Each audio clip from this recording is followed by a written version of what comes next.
I only see when people take pictures of me when we go places and stuff. Hi friends, host Eric here, Talking with Famous People. I'm here with Alan, and we're going to discuss ENTP INFJ relationships. Now, I've posited in videos before about what I imagine such a relationship would be like and how it's the second best relationship type for the ENTP, but I have never actually spoken at length with somebody who's been in such a relationship about such a relationship. Right. And this one is going on 45 years, so obviously they don't hate each other enough yet to divorce. It's getting too dangerous for that. Right. When you get up here, you know, you got to think twice about getting divorced. Only Gerald, what's his name? No, what's the guy? The vice presidential candidate with after Clinton ran for president. What's that guy's name? Al Gore? Yeah, Al Gore. He could afford it. He got divorced at 44, 50. What was it? Some ridiculous. After 44 years of marriage, typically they got married. I mean, I couldn't. How he stayed with that awful woman. I don't do know. not know. No, those relationships to me are a business. You know, they're a business. I don't want to go there. I don't like judging people, but I mean, I don't know why people, famous movie stars, even bother to get married, because I don't think they ever intend to stay married. I mean, they want to go through, I think they get married so they'll have something on the tabloids when people go through the grocery, through the check stand, so they'll see them, I'm going on my third marriage here. I'm not actually married to Kimberly, but Well, but that's not really... What I'm getting at is that my wife and I, we hashed out a lot of stuff already. And by now, we kind of know where we stand. I mean, after you go around in the same circles, you start to recognize them, and then you start saying, do I really want to spend my energy on this again? Because you're pretty much sure you're going to end up in the same spot you always end up in. So you kind of, I don't know if that happens to all marriage. I think it should. well, it reminds me. The other day, Kim and I were fighting again. And I said, God damn it, woman. I'm sure he fights. He's the debater. We're going to make a list of all the things. This is Kim's complaints about me, and this is my complaints about Kim here. And so I actually got to sit down and make a list. This is the first time we've ever done anything like this. Productive. That's cute. The idea being that, okay, fuck this noise. You're going to actually be held accountable to something. And you're going to write it down, and you're going to stop squirming away from everything. Oh, there you are. But as soon as so once we've written down a list, and I said, okay, so let's start going over this. Let's go over my shit first, because that'll be easier for you, because you'll be able to talk about what I'm doing wrong a lot more easily than we can talk about what you're doing wrong. That's insightful. Did you catch that? So, that's a good detail right there. So we started on my shit, and we started talking it out, and we talked through it for a little bit, and then I said, okay, so now let's go to your side. And I looked at it, and I'm like, okay, first thing here, let's see. What is the first thing? I want to hear the first thing first. A lack of respect. Lack of respect. For my time, effort, and fairness. That's what Kimberly says. Now, that's my complaint about Kimberly. Your complaint about her. Oh, okay. Her complaints about me are things like, first thing I say in the morning. When we wake up in the morning, I shouldn't be grumpy and just not say anything and look at her and go outside and smoke a cigarette. I should say, good morning and I love you or something. I don't know. Did she say that, or did you just come up with that? No, this was one of the first things she said. Oh, okay, she said that. All right. Because it sets the tone for the day. Right. Remember, she's an SI dom. Her experience determines what she knows, not the other way around. Okay. Learns by experience. Yeah, so if I sit, and she operates on a one day at a time existence, where it's like as far ahead as she ever looks is bedtime. Because that's a whole stretch of her animal being. She's got to eat, drink, take care of herself during that period of time. And then if I set the mood wrong in the morning, well, I could fuck up the whole day, goddammit. Wow. So that's the first thing she said. The next thing was... she gets it started there. Name calling. Name calling? Well, because on a few occasions when I've gotten really pissed, I start just going like, you fucking cunt, you know? Oh my God. Well, she doesn't like it. You obviously think name calling is important too. To me, it seems irrelevant because it's just a one bad argument. Is there a good one? I mean, but I agree. I wouldn't want to argue this guy. I know my wife. The thing is, you cannot win. I agreed to both these things. I said, okay, I agree to these. Yeah. I agree to commit to no more name calling, and I agree to try to make effort about the morning thing. That's cool. And that I don't trust her FE in public spaces. Like, when she's doing her fucking ridiculous, like, now, can I get that salad with different kind of lettuce and different kind of meat and different kind of dressing and different kind of whatever? And I'm like, oh my god. And she doesn't like me displaying my FE cringing about that because I need to trust her that she's going to lather enough FE honey onto it that's going to be fine anyway. Ooh. What else did she say? Oh, that when she's coming up with random ideas, I shouldn't chop them up.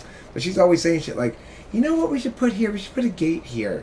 And the next thing I know, it's a real gate? Yeah, Oh, the front of the house? Where? Something. Some idea. I'm like, Kim, that's not going to work. That's right in the middle of the pathway. That's a dumb idea. And she doesn't like when I shut that shit down. Okay.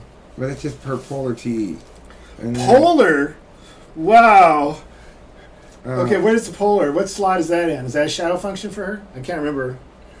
Yeah, well, that's her 7th slot. Her 7th slot. TE is her 7th slot. Okay. She's better, interestingly, as is keeping with the aspect, she's better at the metaphysical aspect of TE than she is the physical aspect of TE.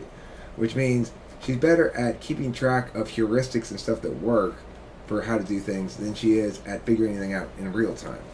Conversely, you should be the opposite. You should be better at figuring out stuff in real time, how to solve an actual problem in front of you, than you should be about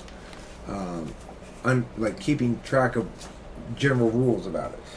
I do keep track of generals, but absolutely you're right. I much prefer the hands-on, trying to work stuff out where I can see it in front of me stuff that will be applied to something practical. Because I'm a scatterbrain. That's something I would like to mention. For all INFJs, I believe you're all that way. Wrong video! This is not the video! Sorry. He's trying to teach me how to be like Hitler. He says I would really work out a lot of my INFJ issues if I would be like you know, what is this? Actually, the other thing that she said was, I'm impatient with her TI process, that I expect her to understand things faster than she understands them. Which she does? She says that about me. That I expect her. Okay. I expect her to understand things faster than she actually can understand them, and I need to be patient with her. Really? So I just said, well, that's fair enough. I'm sorry about that. She should count her blessings. She doesn't know what a value that is. She has to learn how to just accept it when she hears it. And then she said, how I do things in general, like my approach, like, why are you taking this weird new way to do this when you could do it this ordinary way? That's their style. All right, well, new things. They're the adventurers. They want the new ideas. They're trailblazers in a lot of ways. That's what they do. Well, they don't see. I agree, Kimberly. I hope you watch this video, Kimberly. The other thing she said was my tone and delivery, which I understand gets nasty, but the thing is, it's like she's being incredibly stubborn and avoidant of taking any accountability for anything, even if I'm demoing the behavior. Like, okay, look, here's what I can take accountability for. Here's what I did wrong, blah, blah, blah, blah. And she just can't take any accountability for anything because she's just terrified of, then that's a problem, you know? He absolutely loves this chick. I don't know her, I never met her, but I can tell you he's really totally into her. I hope she appreciates that because she... I do love her. See, I don't know if you're being... I can't tell if you're being sarcastic. No, this is not my place to be sarcastic. That's your place. You can be sarcastic if you want. I want to be sarcastic if I can get away with it. Okay. I still don't know whether you're being sarcastic or not.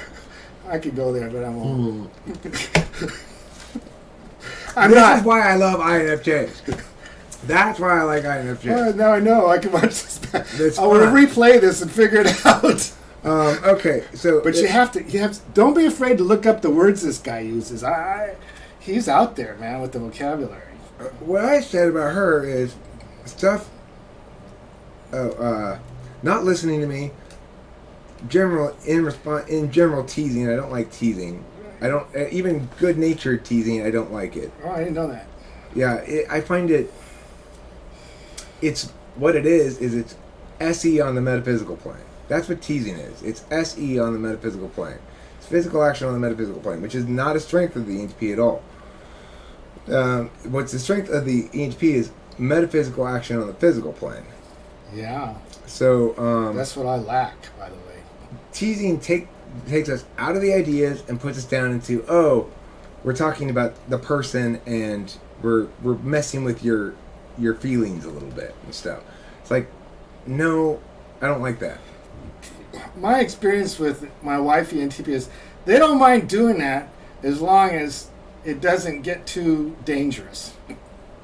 That the loss and to something that them or to what they have is not going to be a threat. And then what happens? My wife, of course, this may not be true with Eric, but there's always a separation between what's going on in your mind and what's going on in your feelings, and it doesn't always seem that way because they can really be so similar you don't catch that.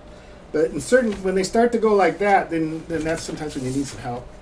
Right. Well, ENTP is not going to notice that. That's just it. But I notice it. Right. And Kim probably notices it too, but she doesn't articulate nearly as well as you just did what's going on to me. And in fact, instead, she expresses her own feelings in some negative fashion because, of course, she countervalues her own feelings. But because she's an 8 in the tri-type, she's very reactive. This is another thing Eric can do that I'm not able to do, and that's he's able to coordinate all these 8 different things that make up what our personality type is. With great deal of facility, very easy for him. It's just because I've been doing it for years. When I first started this, talking about MBTI was the first video I made on it. I was concurrently looking up on the internet and saying things like, "Let me see, what's the stack again?" That's where I'm at. Yeah. That's exactly what I'm at. It's not like it takes any sort of special talent or skill. It's just I've literally been talking about it and researching and hearing about it and stuff for years, and I've been thinking about it a lot too now because. Okay. It turned out to be way more than I ever expected it would be for me. That's what it is. I just thought it's a topic that people seem to like to watch videos about. Okay, I'll just make some videos about it. As I've learned more about it, it turns out to be like the ultimate metaframe because unlike other ways of understanding personality, it acknowledges that we begin with an observer who's paying attention. Exactly. See, it's insights like that you don't get from other people talking about it. Don't get me wrong. There's some people out there intelligent. I mean, I think anybody that's interested in this deep enough to come up with these kind of conclusions has got something going on. But Eric has this stuff. He's eloquent. Thanks, man. I appreciate it. Yeah.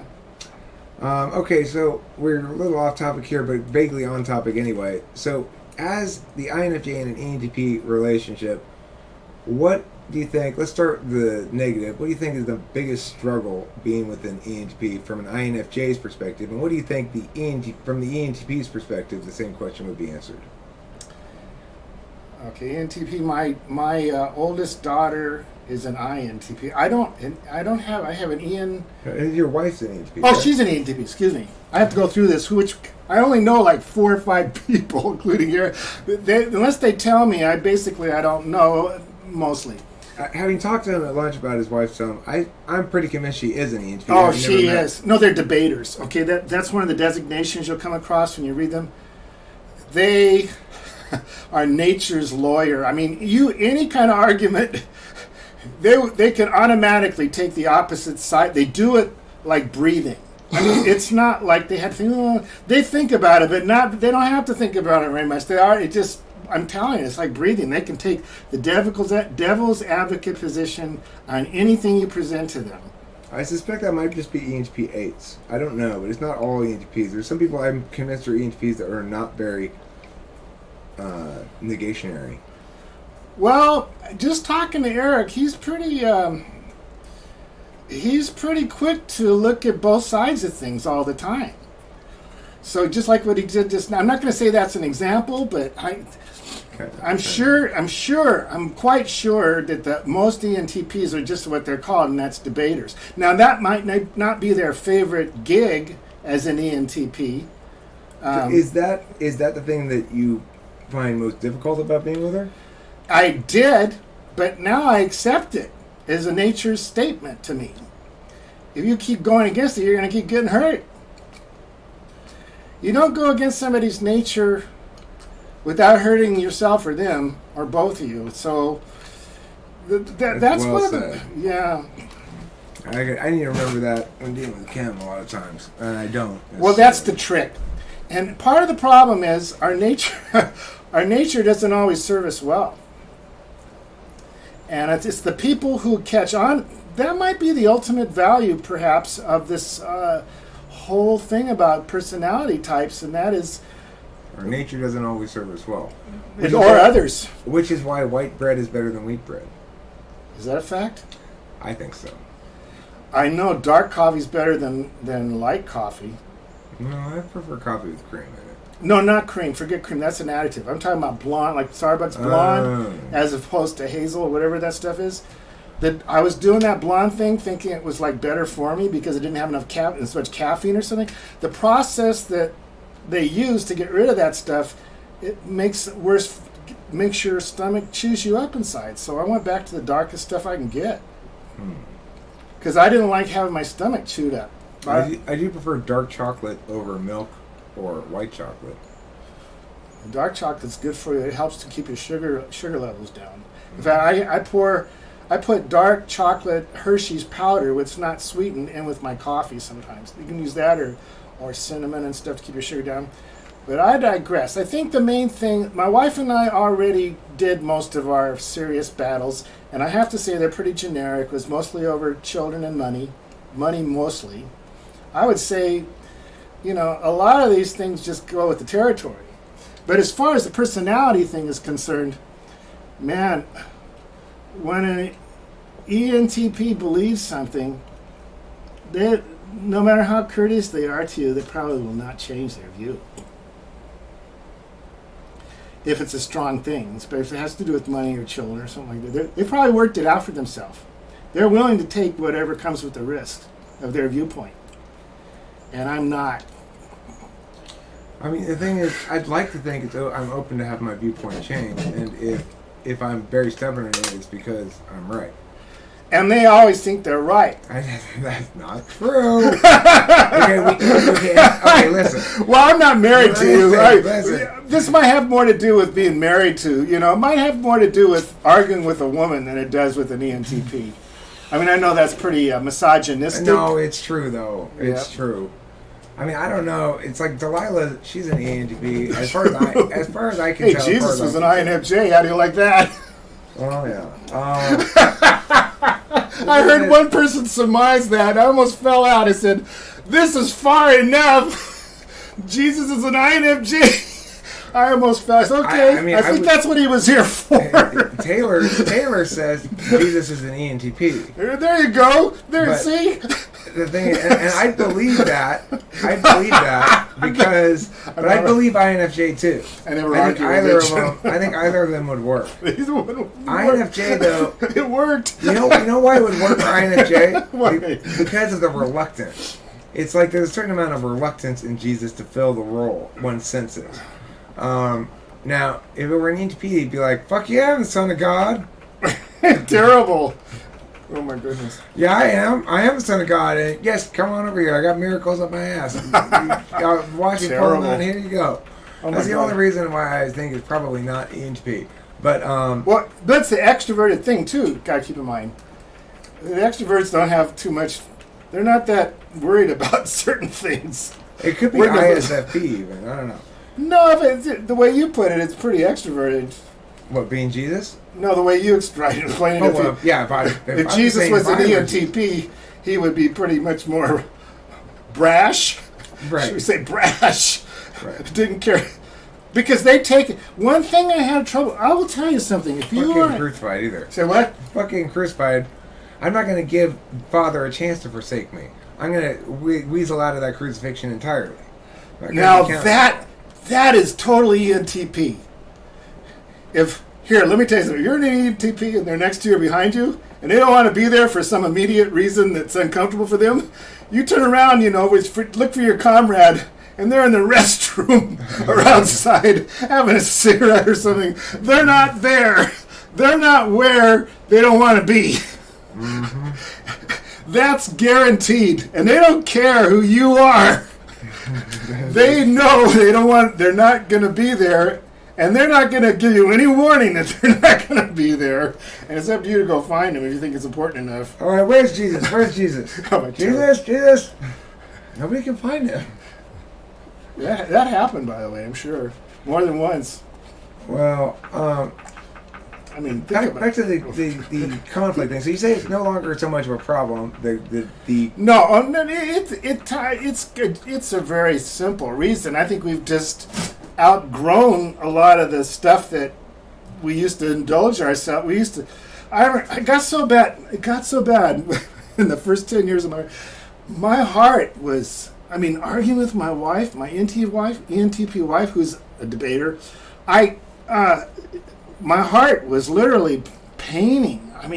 I couldn't do it anymore. So I decided, if it gets to a certain pitch, I'm leaving the house. That's it.